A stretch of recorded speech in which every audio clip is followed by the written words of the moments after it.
Police के द्वारा एक बृहद अभियान चलाया गया है जिसमें बार बार ये सूचना मिल रही थी कि यहाँ पर जो सासियों के डेरे हैं जिसमें प्रमुखतः जो कड़िया हमारा गांव है पुलिस थाना कोटा में उसके अंतर्गत ये अंतर्राज्यीय गैंगों का संचालन किया जा रहा है जो शादियों में या किसी भी पारिवारिक फंक्शंस में जाते हैं वहाँ पर परिवार का हिस्सा बन के और छोटे बच्चों के माध्यम से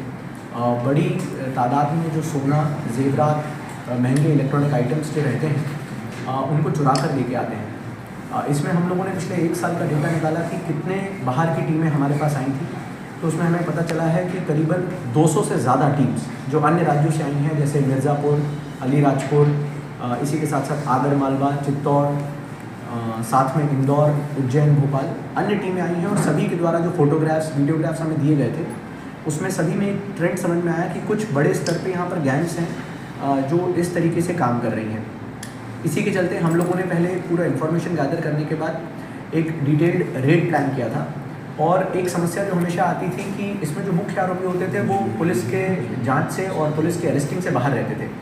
पर हम लोगों ने इस बार टेक्निकल इंटेलिजेंस की मदद से जो 2 या 3 जो मुख्य गैंग्स के आरोपी थे, सरगने थे, उनको हमने गिरफ्तार किया है। और गिरफ्तार करने के बाद जब उनसे हमने पूछताछ की तो उनके पास से हमें करीबन 650 ग्राम कि इन सभी सोने के आइटम्स को ये लोग जो मुथूट या अन्य गोल्ड फाइनेंसिंग कंपनी होती है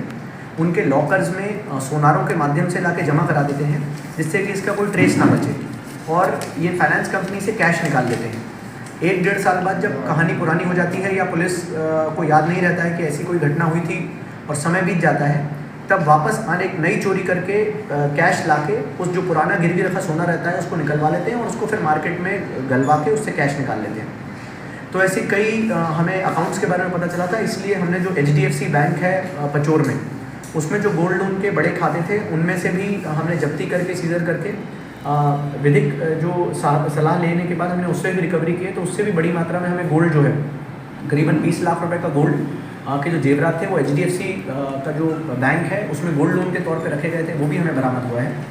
इसी के साथ ये जानकारी भी मिली है कि अन्य जो बैंक है जैसे DCB बैंक है, बूढ़ा में जो BOI है, बैंक ऑफ इंडिया है, वहाँ पर भी बड़ी मात्रा में गोल्ड लोन के नाम पे बहुत सारे ऐसे खाते चलाए जा रहे हैं। हम लोग उनकी भी तफ्तीश अभी कर रहे हैं कि उनमें जो गोल्ड लोन आया है उसमें एक जो बड़ी समस्या आई है कि बैंकों को कोई भी ऑर्नामेंट्स का प्रूफ लेने की बाध्यता नहीं है।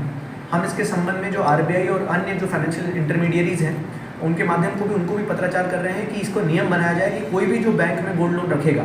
उसको सर्टिफाइड GST प्रूवन बैंक को अपना बिल कॉपी देनी पड़ेगी कि ये लोन जो सामान रख रहा है वो उसी का है। वर्तमान में जो हमने ये करीबन 55 लाख रुपए का इनसे चोरी करा हुआ माल बरामद किया है। इसमें 3 लोगों की गिरफ्तारियां हुई थी जिनको विभिन्न प्रकरणों में जहां से था, जैसे भोपाल की पुलिस के पास अभी ये लोग रिमांड पे हैं। उसी के साथ साथ एक आरोपी जो है जो यहाँ पर पचोर में सोनार का काम करता था, उसको जुडिशियल रिमांड में हमने राजगढ़ जिले की जेल में रखा हुआ है। इसी के चलते इंदौर के 3 प्रकरणों की, सहारनपुर में हुई चोरी, भोपाल में जो कोलार में चोरी हुई थी, आगर मालवा में 2 प्रकरण, गुना के 2 प्रकरण, मिर्ज़ापुर में 50 लाख की जो चोरी हुई थी वो, और इसी के साथ साथ कर्नाटका पुलिस के साथ जो करीबन 70 लाख रुपए का जो सोना उनकी शादी से चुराया गया था उसका माल बरामद हुआ है। इसमें हमने अभी जो वर्तमान में हमने गिरफ्तार किए हैं वो 3 आरोपी हैं, पर इसमें कुछ नाम और खुलासे हुए हैं। तो इसमें आरोपी मुझे लगता है 10 से 12 तक आरोपी बनने की संभावना है। गोल्ड लोन रखा था इन लोगों ने जी,